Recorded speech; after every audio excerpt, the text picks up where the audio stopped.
Welcome back. Now in this video, we're going to be talking about recording picture-in-picture video. And rather than go over some of the technical aspects of this process, it's kind of important to give you some ideas on how to think about this. And then the technical parts will be fairly simple. Picture-in-picture video is a good way to personalize your tutorial videos. What you're doing is you're putting an image or a video of yourself, typically in the bottom right-hand corner.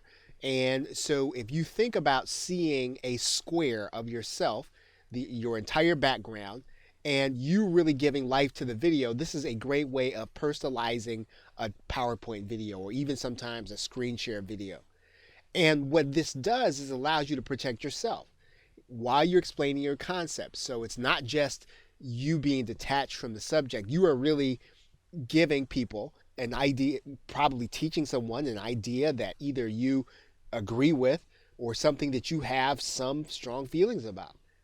Now, you do want to be aware of where you're going to be on the screen. And one of the things we talked about in the main course is the fact that you can put this square, you can organize it any place. You can put it any place on the screen. You can arrange it at the top right, top left, any place that you want. However, if you're going to be recording PowerPoint, or even if you're going to be recording screen share videos, you need to be aware while you're recording of where the video is going to be. Unfortunately, you're not going to be able to see the square while you're recording. So if you know you're going to be in the bottom right hand corner, you want to leave that area open, whether or not you're doing PowerPoint, whether or not you were doing screen sharing. And yes, you want to recreate your slides knowing where your video is going to appear.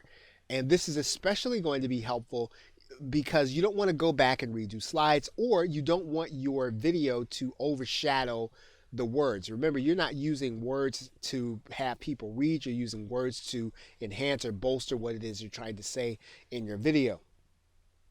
Now, you could use your computer's webcam in order to do this, but it's probably going to be best that you get a webcam that will enhance this process.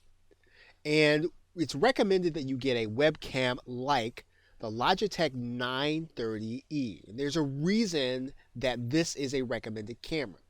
It's probably going to be a little more expensive than your average webcam, but it renders at 1920 by 1080, which is high definition, and it really uses less of your computer's processing power. In other words, the resources of the webcam run inside of the webcam, as opposed to other cameras where the resources run on the computer. That's very important because it keeps you from having latency in your video. It keeps you from having a mismatch between what's happening in the video and people hearing your words. And this makes a very credible video and actually keeps people paying attention. You can see the Logitech 930 right here, and actually it doesn't look different than any other webcam. What's most important, and even if you can't get this particular camera, you don't like this one, you want to get one where the resources do not have to run on the PC.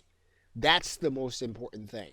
That's what makes for the timing in your videos to be in sync with the actual webcam. Okay, so with that, thanks, and I will see you in another video.